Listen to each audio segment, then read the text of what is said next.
Okay, so we are live. We are here with Kosmic. That's the only name I know you by, so we'll just use that because of TOS. But we have Kosmic here. We're really excited. So awesome to have you virtually. Would you mind just doing a brief introduction of yourself? Sure thing. So my name is Kosmic on Twitch and YouTube. Those are the main platforms I do things on. I've been streaming on Twitch for 10 years now, almost. I've been Twitch partner for 4.5. So, and mostly like the last year, I've been working more on YouTube. So I slowly built up some subscribers over, 8 years or whatever, and had like 20,000. But in the past year, I worked hard on YouTube and got up to 111,000 now. So yeah, that's where we're at. I just started doing full-time streaming this year. So I think this class is really cool that it even exists. I think all of you who are in it are really lucky. And yeah, I'm excited to answer whatever I can. So to answer whatever you can, how about your backstory? How did you get into streaming? What's your story? Sure. So what I do, I guess I forgot to mention that I play mostly Nintendo games, but primarily speedrunning, which if you don't know what that is, it's trying to get the fastest time in games. And yeah, I would just watch, when I was like 16, I would watch these videos of people doing glitches in like a bunch of N64 games, and I thought they were really cool. So I would try them out myself, and most of them are super hard, so I just like gave up and said I could never do this. I could never be a speedrunner or a YouTuber or Twitch or whatever. But then I found a website where you race. So it's called Speedruns Live, and instead of like trying to get this one perfect world record run, everyone starts whatever objective you want in a game at the same time, and you try and do it first. And even if you get last, whatever, you just did a fun little race. And you had to stream your races to like prove you didn't cheat in them. So that's really why I started streaming. I just would be live, and I wasn't like streaming to become a streamer. I was just streaming so that my gameplay was there, and if people came in chat, great, I could say hi. But mostly I was just interested in doing races. But slowly gained a little following, especially as I got better at speedrunning. I got some world records in like Super Mario Bros. And Donkey Kong 64. And like as people started watching, it turned more into like streaming is my hobby.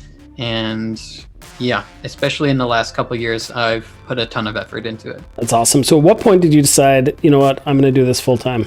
Right. I literally had a job interview like exactly 1 year ago. I was interviewing because I just graduated from UVU with computer science degree, and I was interviewing for an internship, and they said, what if we want to bring you on full time after this internship? Like, do you think you might just want to do your streaming thing? Because they'd heard that I did that. That's actually how I got the interview, was through a mutual friend that watched my stream.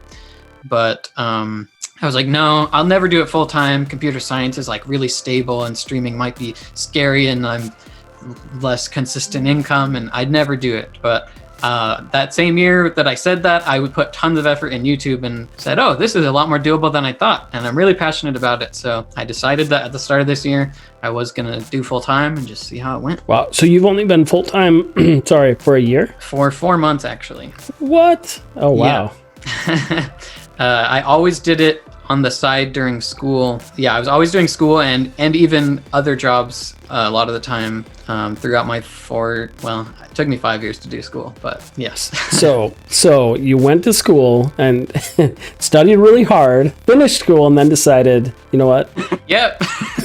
Literally this time I graduated, I said, let's full-time stream now. But I needed to get it done. I had more time because I graduated, right? So now I have the time to do full-time, but also the degree I got, computer science, is, again, it's really stable, so I feel like I could jump back in whenever I want. Okay, that is fantastic. We'll touch on these topics and more as we continue. Sure. We just got a question in the chat from Zigzag. I just got here. I'm not sure if this was answered, but what drew you into speedrunning SMB1? I don't think that was specifically answered. Right. So Super Mario Bros. 1, that's what my shirt is.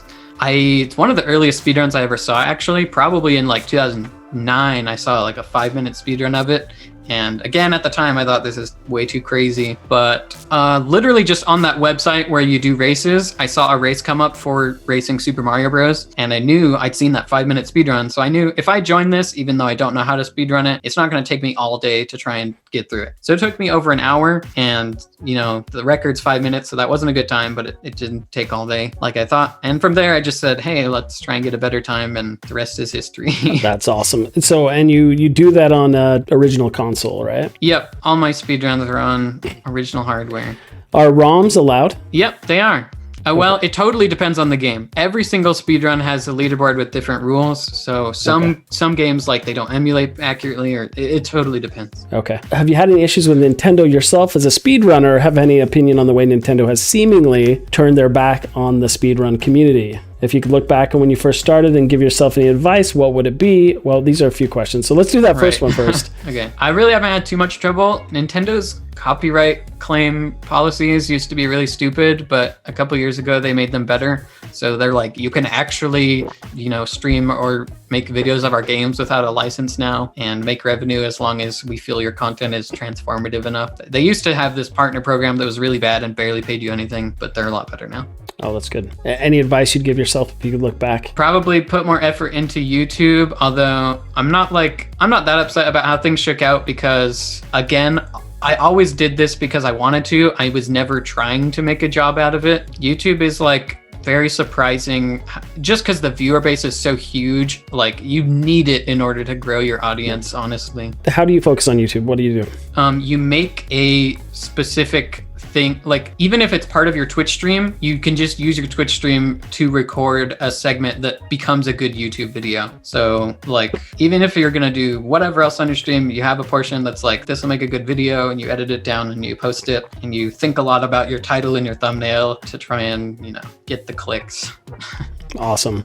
So let me ask you this then. This isn't one of the chat questions, but when you're focusing on YouTube and Twitch, how do you divide up your time, and also how much time do you spend editing? Right. So in the past, I only just highlighted something on Twitch and exported it to YouTube. But a year ago, I hired an editor, so I didn't do any. But now, since I've been full-time, I edit a third of my videos, and then I have 2 editors now. So they do some videos and I do some of them. Very cool. One of the other questions specifically was, how do you handle doing a speed run while chatting? Yeah, and that applies to any live streaming too. Chat interaction is a big balance. It's hard to do something and always interact, but honestly, it just comes with time. You get better at it. I promise everyone at some point, even if they are already pretty big streamer, they could get rated by a bigger streamer and they're not used to it. And they're like, I can't keep up with chat. It's going too fast. That happens to everyone. And just once you get used to whatever chat speed, you learn opportunities to read chat and how to balance all that. You just kind of scan it and pick one out every once in a while and just let the other ones go by, or? Well, especially in a lot of runs I do, I know the exact moments I can look at chat. Even if it's not a cutscene, it's oh, this part I don't have to stare at the screen. So yeah, you can do a quick glance and be okay, those messages are new, and then you have to look back at the screen, and then when you get another chance, you look back and actually read the new ones and answer the ones that are important. So yeah. Awesome. And another question from Gamma Ray was, how do you deal with the trolls, and do you have to deal with them a lot? They're honestly worse on other websites. I think Facebook has the worst comments of anywhere. YouTube's are half perfectly fine, and then the problem is the negative ones outweigh the positive ones by a ton. I've spent a lot of time replying in the past to people, and sometimes you do want to reply to be informative, but if you can ever tell that someone is like you said, a troll, it's just not worth your time, so you just ignore it. And same within your live stream chat, if someone does something dumb, it's always better to just ban them and pretend it never happened and to move on. Just ignore it. Yeah. You said I could ask about anything. So you had that a controversy with was it Bondabun? What's that? Oh, Badaboon. Badaboon, right? Yeah. If anyone Googles that. So you had to deal with a lot of trolls from that experience, right?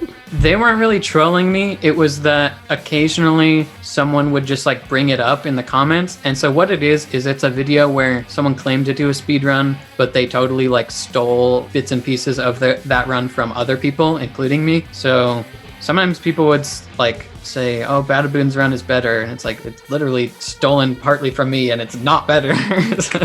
But yeah, now some big YouTubers like found out about it and covered it, so now I do get a bunch of comments about it still, but they're mostly just like jokes because they're in on it now. Yeah. Did that actually help your visibility or did it hurt it? Yeah, 100%. Like, this was before I put a bunch of effort in YouTube, and I think I went from like 15,000 subscribers to 20,000, and then I made like a parody of it, and that video is at like 1 million views now, so nice. I got more out of it than... How do you market yourself? And I might have some follow-up questions for this as well. That's a really good question, and I think everyone is always learning about that. Like, I don't think I gave a second thought about it, like, say, 1.5 years ago, but when I really started thinking about it, I don't know.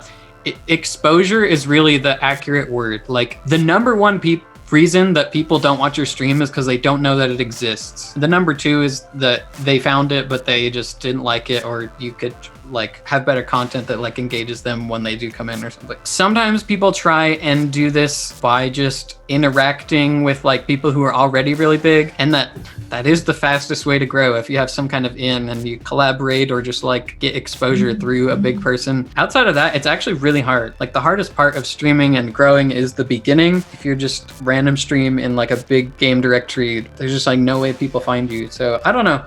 It's really hard, and like people found me because I specifically played certain speedrun games they wanted to watch, and I got like world records in them. That's how I got exposure. But in general, I don't know, you're gonna need to do something that makes you stand out, I would say, and then you need to figure out a way to get that thing out there for people to see it. So share it on social media or find a way to get someone to talk about it, gets eyes on them. So that's what I was gonna ask. So what is your like your setup? What steps do you go through before you start a stream? Before I start a stream, I mostly only make extra posts about it if I think it's worth that, I guess. Like, then like I know this stream is going to be really fun, I tweet about it. Or like YouTube community posts are really good because there's so many users on YouTube, and it even shows it to a lot of people that aren't subscribed to you. So if I'm like, okay, I'm doing like a kind of a special stream, I'll post about it there. In general, it's just like most people see the alert from me going live on Twitch and following me. So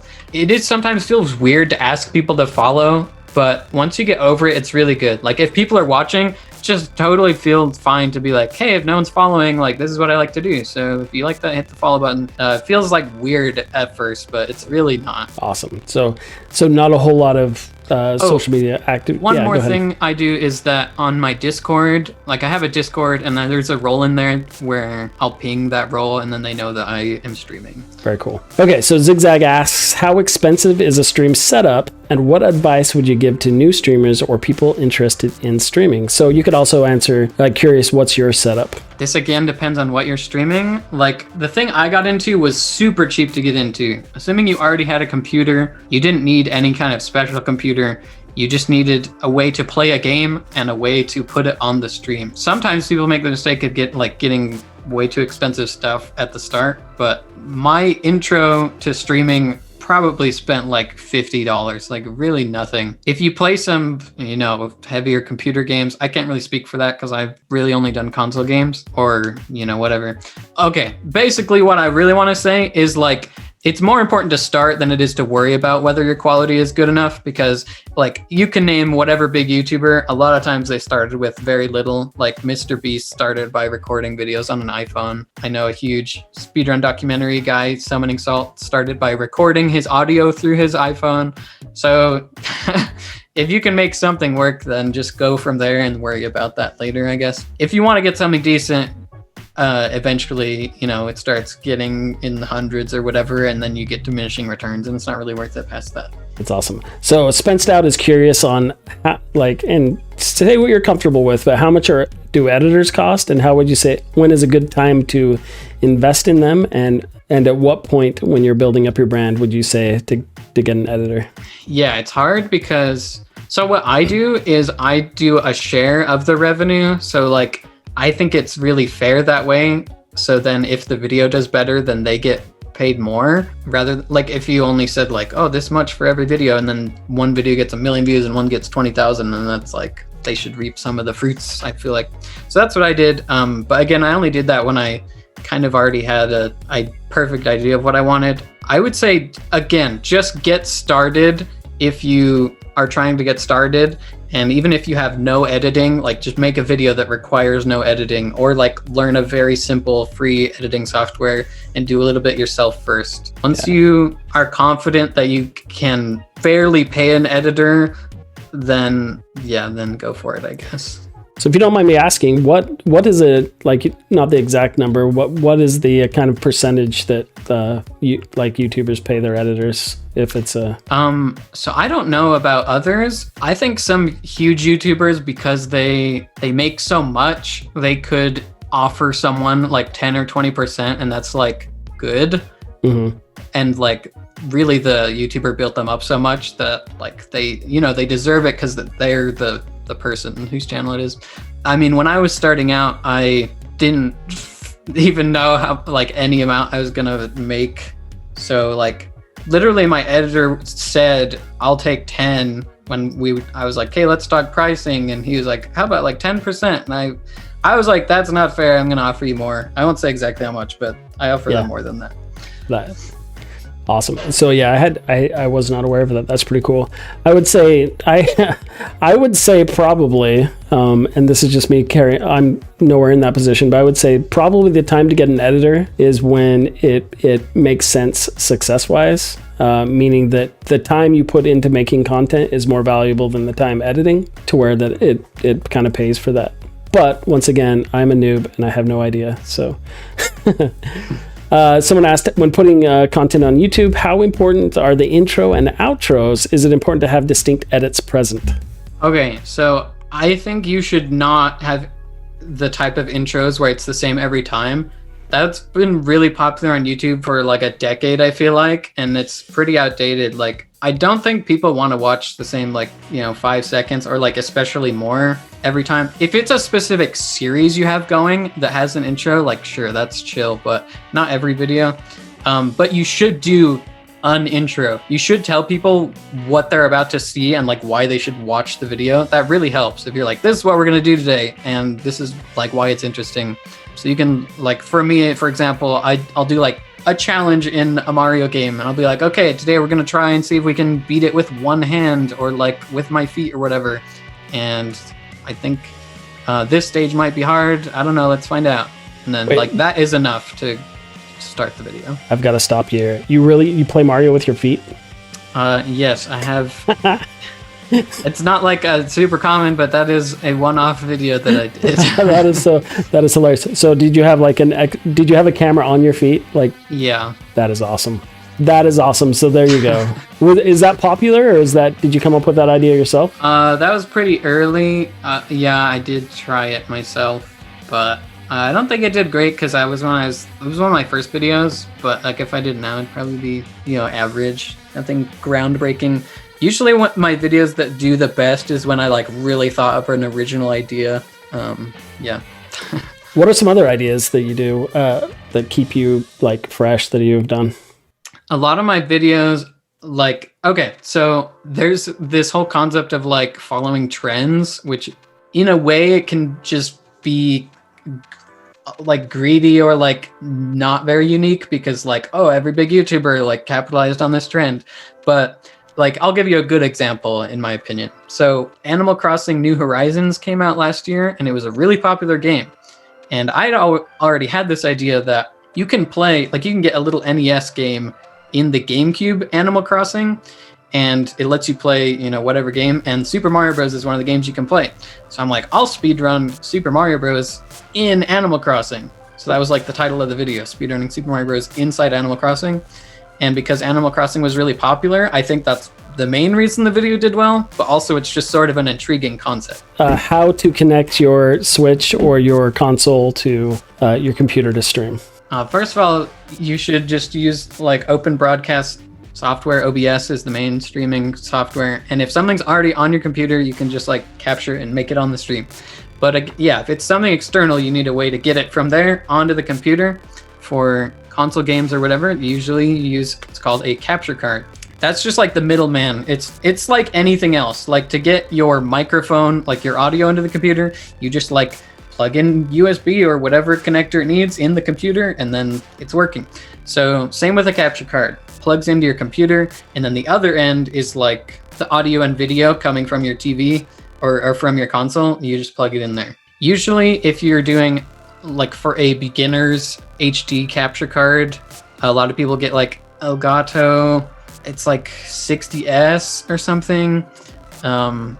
Here, let me just... This is the one right here. Oh, okay. Holding it up. So this is the one I use. Yeah, this is the Elgato 60S. Yeah, for example. That's what a lot of people get for their first capture card for HD things, which, I mean, that's most things now.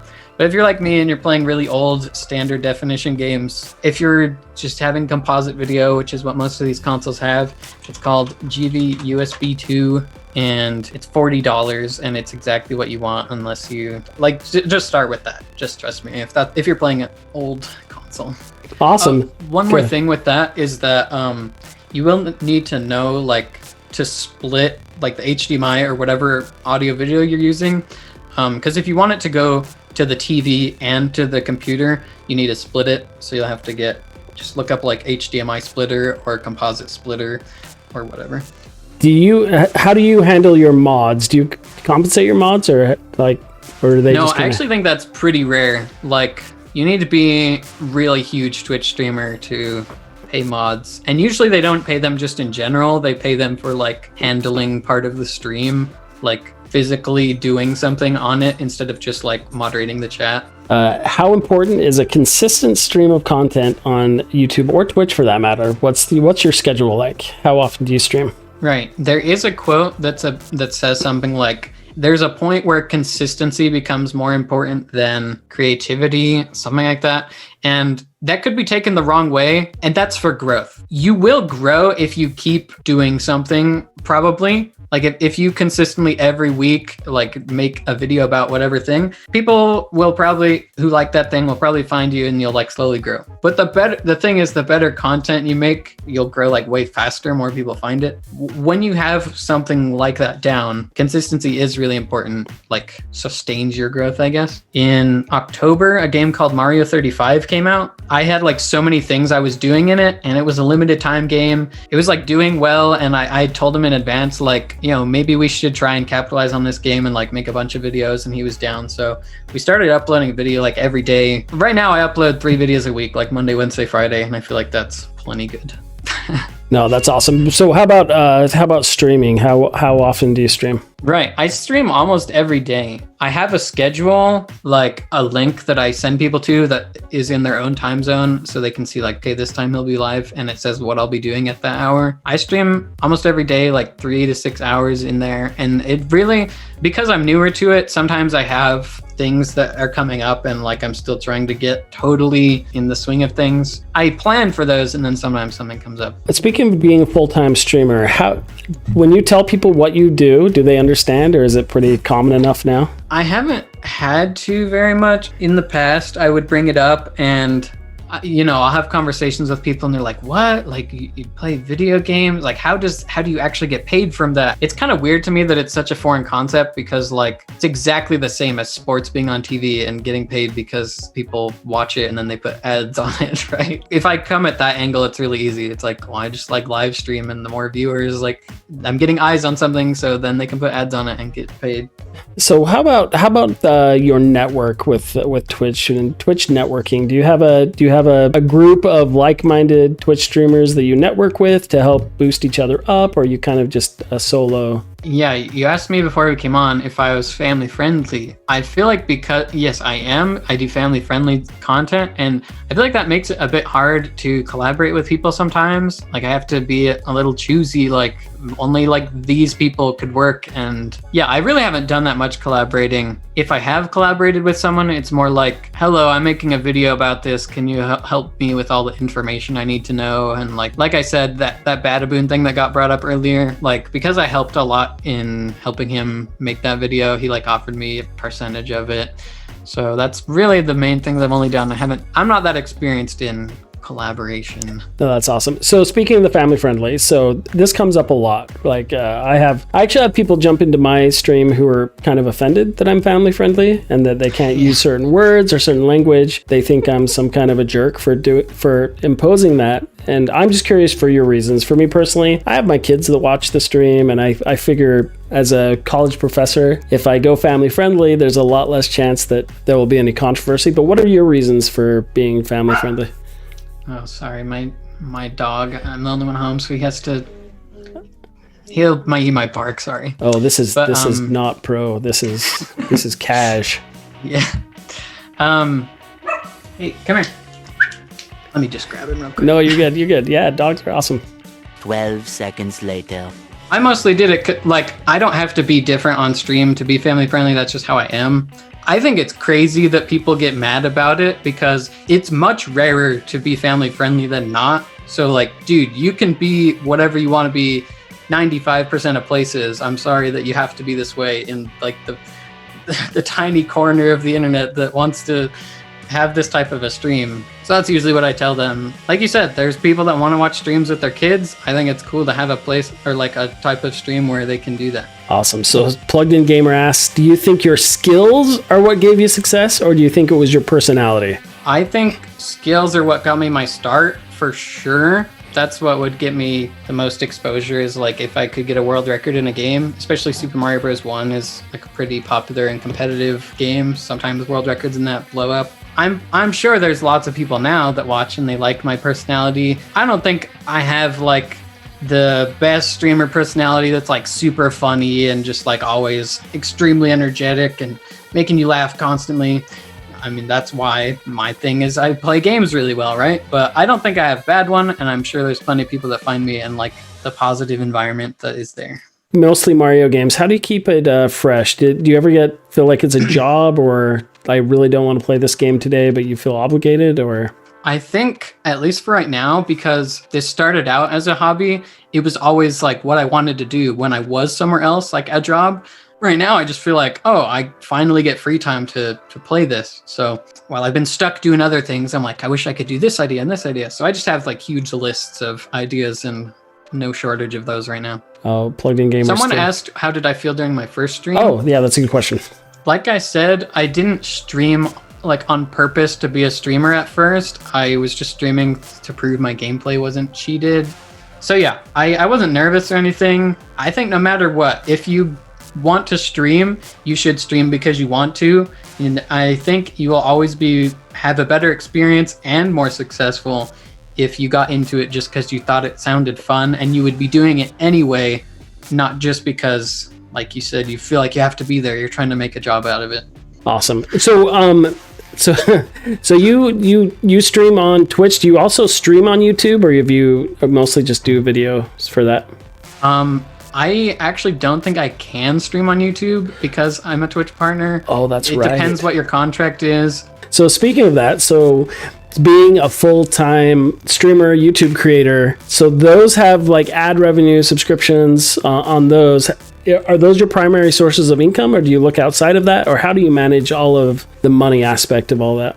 I always thought that YouTube has the viewer base, Twitch has the revenue model. People on YouTube who get millions of views, and if every person who watched gave $1, they'd have $1 million, right? Twitch, people give you $5. You don't get all $5, but you know, good revenue model there, right? The viewer base is so much bigger on YouTube though, that like I learned after putting more effort in YouTube that you make more money on YouTube. Even like big Twitch streamers who have YouTubes as well, they are making more money on YouTube, and it's like mind-blowing. So the question is, why not just switch solely to YouTube? Twitch is it's just a better platform for streaming.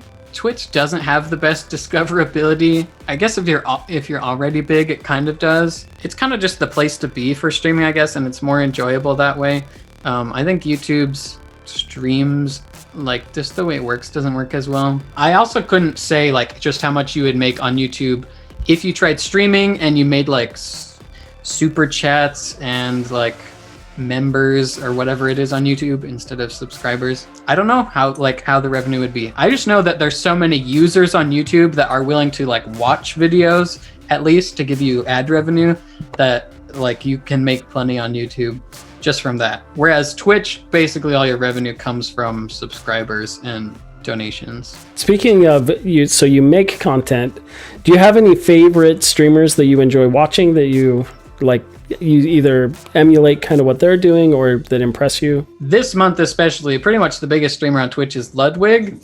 And I play Smash Brothers Melee, so I actually knew who he was like before he even started streaming. So I've watched him grow like from nothing to, you know, he has 200,000 subscribers right now. Wow.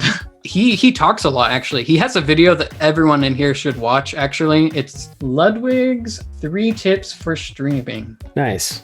Okay, everyone should watch this though, because he seriously gives, and obviously he's qualified, but he will ask a question and be like, consider the answer to this. And he's like, if you can't answer that, like you have to be able to answer that to be successful in this. So he's really good. I've learned a lot from him. Small Ant, if you know who that is, really big Nintendo YouTuber. I actually talked to him at a convention sort of thing in November 2019.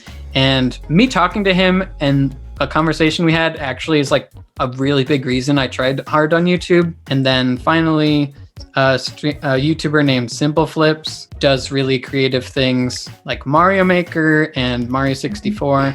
Yeah, I've got to give a shout out for Simple Flips.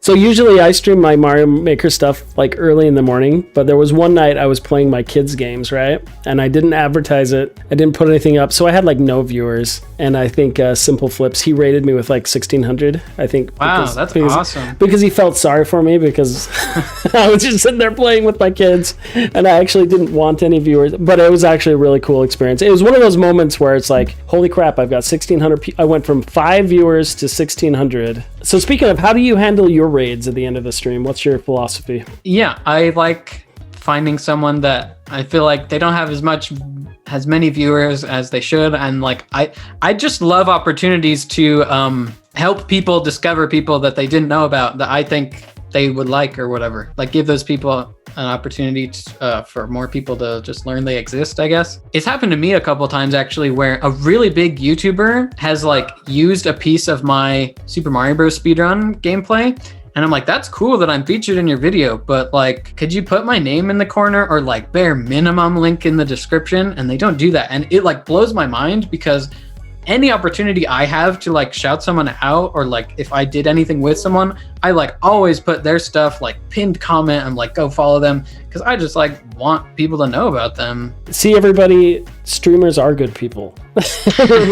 They get a bad rap. That is awesome. So yeah, I just want to comment on what Pepe Roney said. It's really hard not to have feelings of jealousy and compare yourself to people in everything, I guess. But especially when you're streaming, you could be like, I do this and I feel like I even do this better, but they have more viewers. That's totally unfair. And it is. At the same time, you know, they, for whatever reason, built up to that point. But the point I want to make is that there was like specifically one streamer that I was jealous of for a really long time. And then I realized that a lot of my viewers probably came from him. So I was like, dude, it doesn't make any sense to like be upset about this. The bigger he gets, the bigger I get. It's totally fine. So we've talked about words of advice. Are there any big like no-nos or things that like maybe people inadvertently do on stream that maybe is bad for their image or for their content? Well, one thing that immediately comes to mind is like, even if you are just starting and you usually don't get viewers or people coming in chat, which you should expect that.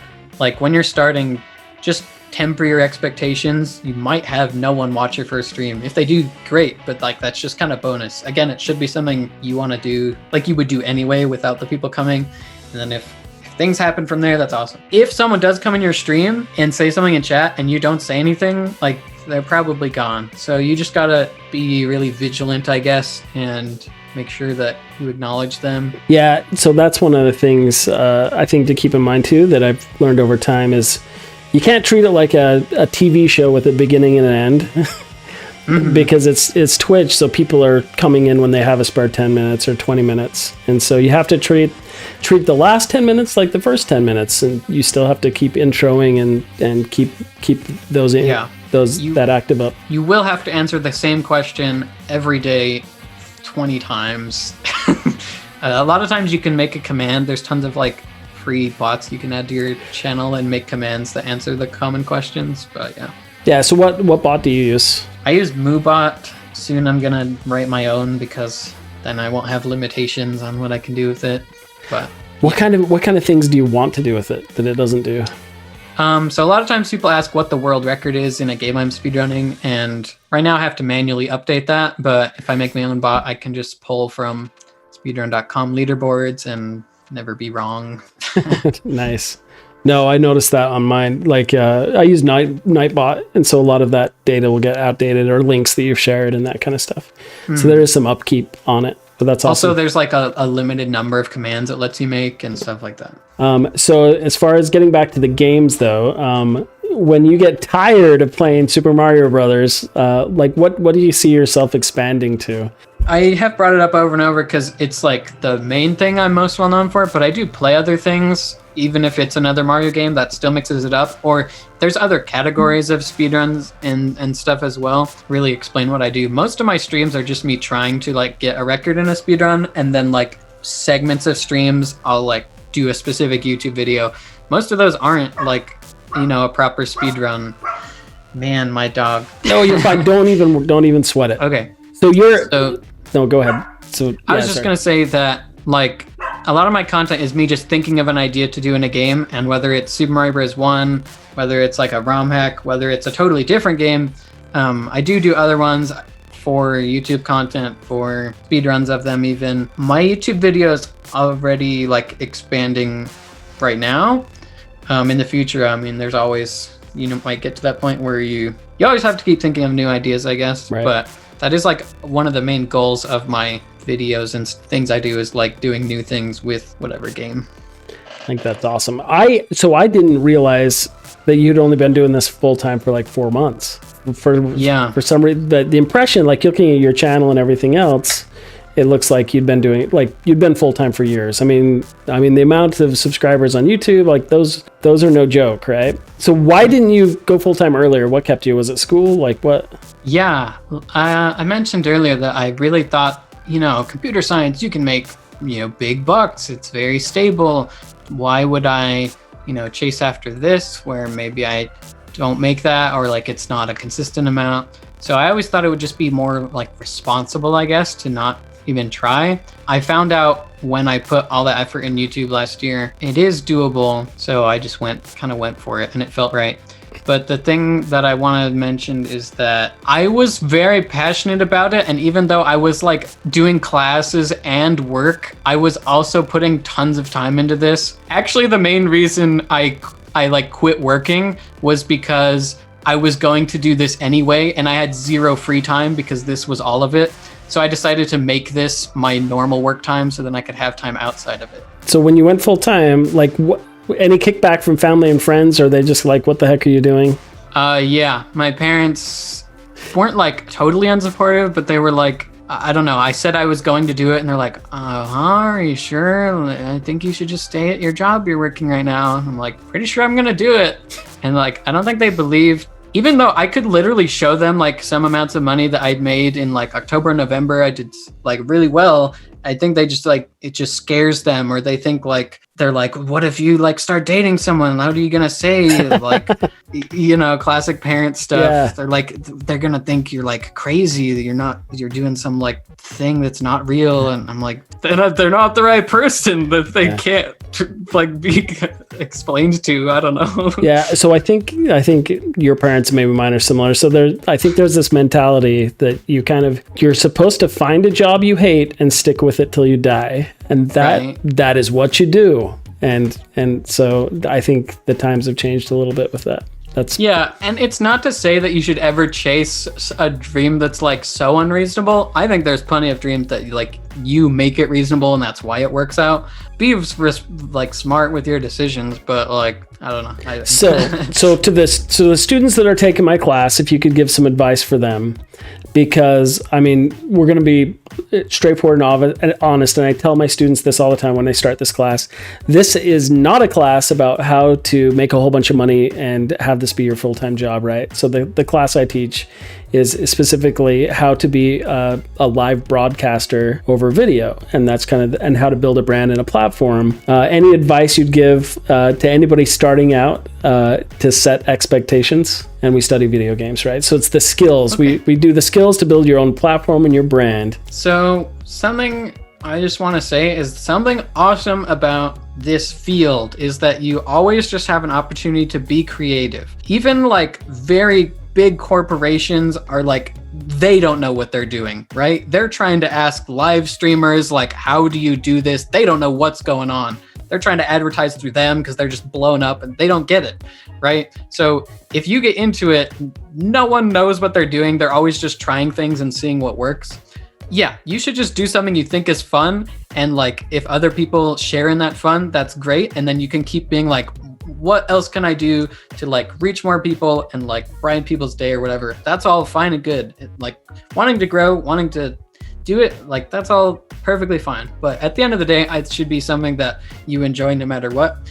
And continue to think of like how you can be creative and like do more with it, I guess. So speaking of that, because I love that answer, are there any skills that you've learned like through streaming and broadcasting and playing the games that help you outside of streaming? Like, are there any skill sets that you've gained? Yeah, I would just say and it's so hard to like talk about it objectively, just like exposure or like networking, I guess. Like I feel like if I had to start from zero and get back to where I am right now, I would obviously do it way faster than the first time. It's way easier to give specific answers to specific questions. So if someone would have to like ask me specifically certain things, but yeah, I don't know. I think I've just learned how to like do something that works, and I've learned through experience what works, why certain things are like entertaining.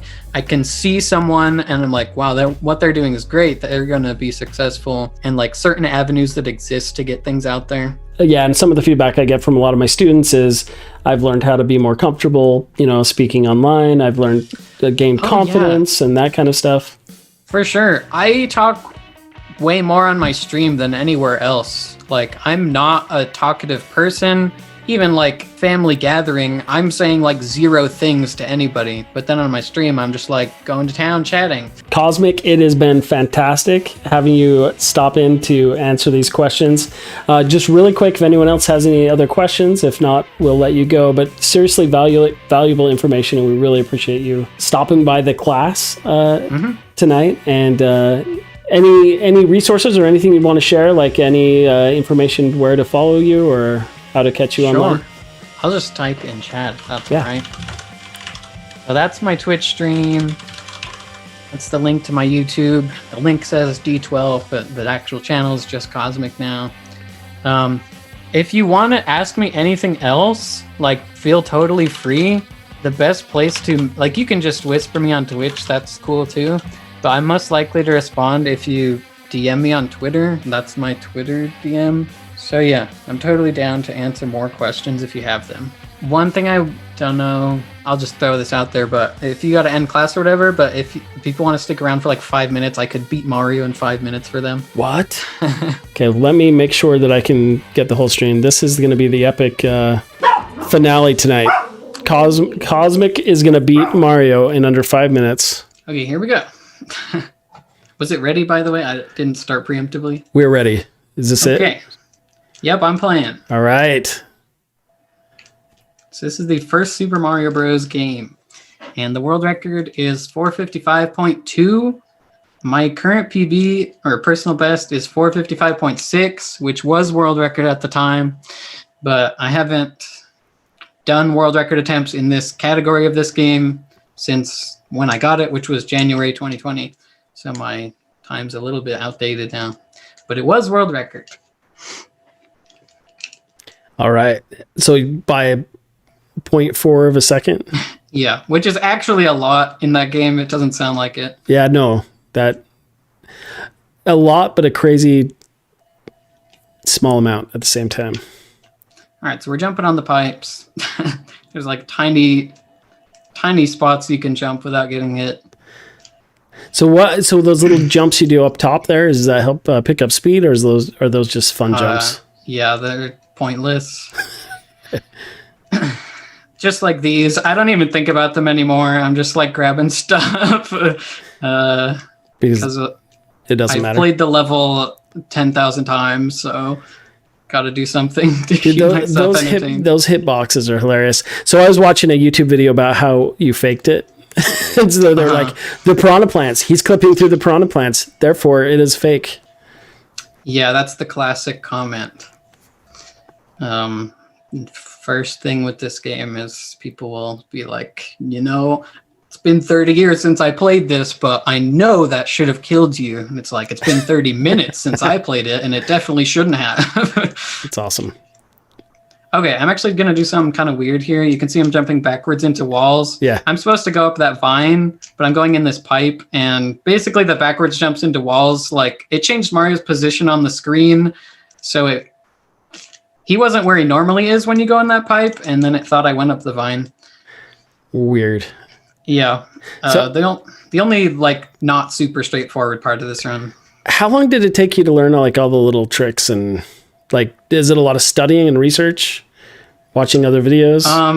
Usually the groundwork's already laid out for you, so you just, like, copy someone, or a lot of times there's literally, like, tons of tutorials and, like, Google Docs and stuff.